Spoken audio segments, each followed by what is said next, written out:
रानी की जांघ पर बना तिल देख राजा के पैरों नीचे से जमीन खिसक गई। राजा ने विचार किया, हो न हो रानी की तस्वीर बनाने वाला ये चित्रकार इससे पहले भी रानी से मिल चुका है। मन में ये विचार आते ही राजा के तन बदन में आग लग गई। उसने मंत्री को आदेश दिया कि रानी की तस्वीर बनाने वाले उस चित्रकार को तुरंत बुलाओ।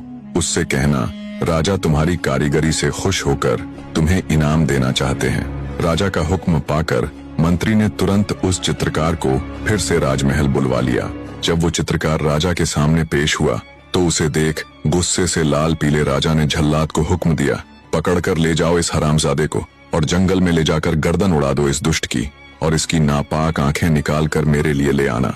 ये सुनते ही चित्रकार सहित वहां मौजूद मंत्री के भी पैरों नीचे से जमीन खिसक गई। चित्रकार गिड़गिड़ाया, पर बिना उसकी सुने झल्लाद उसे लेकर जंगल चल दिया। ये सारा माजरा देख मंत्री भी उनके पीछे पीछे जंगल की ओर हो लिया। उसने सोचा, कैसा दुष्ट राजा है जो इतने योग्य इतने होनहार नवयुवक को यूं बिना किसी वजह मृत्यु दंड दे रहा है। कुछ दूर चलने पर मंत्री ने झल्लाद से कहा, तुम इसे छोड़ दो और किसी मृत हिरण की आंखें निकालकर राजा को दे देना। झल्लाद ने मंत्री का कहा मान लिया और वैसा ही किया। मंत्री डरते डरते उस चित्रकार को अपने साथ अपने घर ले गया। समय अपनी गति के साथ बीतने लगा। एक दिन उस राजा का लड़का, जिसने अभी अभी जवानी में कदम रखा था, शिकार खेलने के लिए अकेला ही जंगल की तरफ चल निकला। जब वो जंगल के अंदर गया तो उसे एक शेर की गुर्राहट सुनाई दी।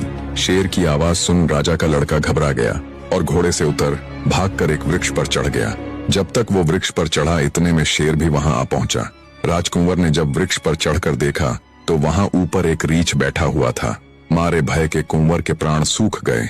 उसे घबराया देख रीछ बोला, डरो मत कुंवर, तुम मेरी शरण में आए हो। मैंने तुझे जीवन दान दिया, अब बिना किसी भय के तू आनंद के साथ यहाँ आराम कर।